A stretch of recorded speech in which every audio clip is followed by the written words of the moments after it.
Next మట్టపూర్, next పెరుమద letters ready ఉండండి.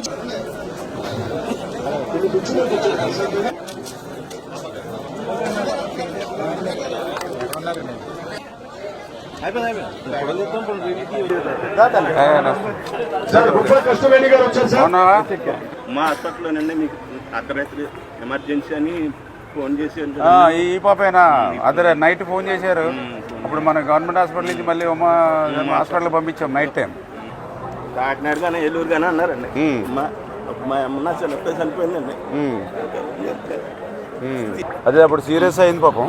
Phone చేయించి ఇప్పుడు వైద్యం చేయించాం పాప. ఈ పాపేనమాట అమ్మా. ఓకే, ఏం పేరు పెట్టారు? పృథ్వీక అండి. పృథ్వీక. ఏం పర్లేదు, హ్యాపీగా ఉండే, ఏం పర్లేదు, మేము ఉన్నాం కదా నీకెందుకు.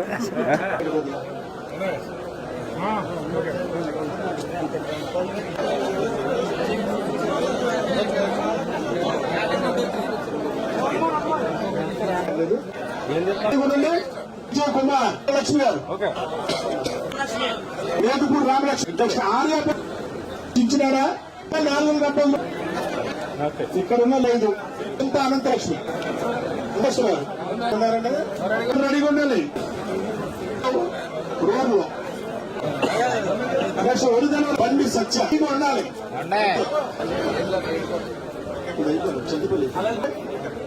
ప్లీజ్ దయచేసి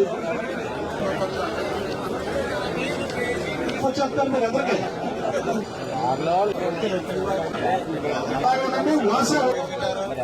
పక్కకుండి గీతా లేదా ప్రశాంత్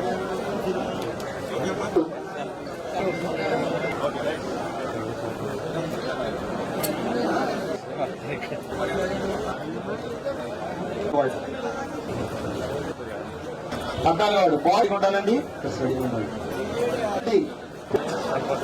వాళ్ళు మళ్ళీ 27 సార్ అట్లా చేస్తారు. ఏమి రాలి అసలు పెట్టుకున్నాను కానీ ఆయన ఉన్నాడు, ఏమి రాలి. ఇదే ఫస్ట్ టైం మాకు చాలా సంతోషం ఉందా? చాలా లైఫ్ లో అందరం మర్చిపోకూడదు. మీరు చేసిన మేలు ఎప్పుడు అంటా ఉంటాం, ఈయన వచ్చే బాగుంది అని. మరండి చాలా మంది గుర్తు పెట్టి వాళ్ళు మర్చిపోతారు, తినేసి మర్చిపోతారు. మీరు తినడం కూడా లోడ్ చేయరు. అందరికీ కూడా చాలా బాగా ఇస్తారు తినడం కూడా.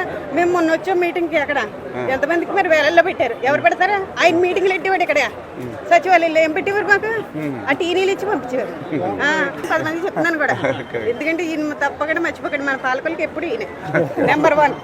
మీరు అసలు తిరిగి లేదు, అది గ్యారంటీ. మేము మొన్న పూజలు కూడా చేసుకున్నాం, మీరు రావాలని. చాలా మీరు రుణం తీర్చుకున్నాక పని చేయాలని మా ఆశ. మీరు చాలా చేస్తున్నారు కూడా. మేము మర్చిపోండి లైఫ్ లో మేము ఉన్నంతకాలం.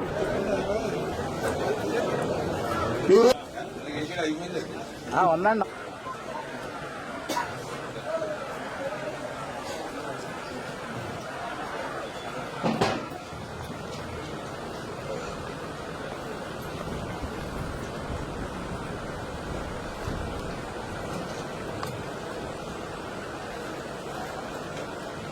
ఈవేళ మీ అందరికీ తెలుసు, మనం అనారోగ్యానికి గురై ఆసుపత్రికి వెళ్తూ ఉంటే వేల రూపాయలు ఖర్చు అవుతున్నటువంటి పరిస్థితి. ఒక పక్క ఆరోగ్యం కుదుటపడి ఇంటికి వచ్చినా కూడా ఆరోగ్యం కోసం మనం తెచ్చినటువంటి అప్పులు ఏవైతే ఉన్నాయో అవన్నీ కూడా మనం వెంటాడుతూ ఉంటాయి.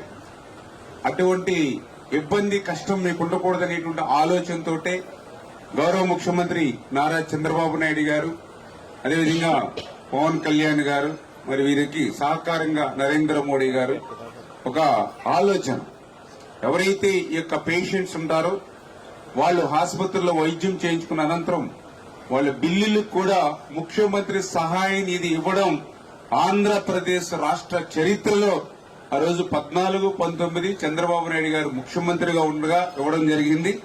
మళ్లీ ఈ రోజు కూటమి ప్రభుత్వం అధికారంలోకి వచ్చాక మళ్లీ 24 తర్వాత మాత్రమే ఇంత పెద్ద ఎత్తున ముఖ్యమంత్రి సహాయ నిధి చెక్కులు మీకు అందించడం జరిగింది. ఇప్పుడే చెప్తున్నారు, దగ్గర 70 మందికి 28 లక్షల రూపాయలు ఈ రోజు మీకు చెక్కుల నిమిత్తం ఈ రోజు అందజేస్తూ ఉన్నాం.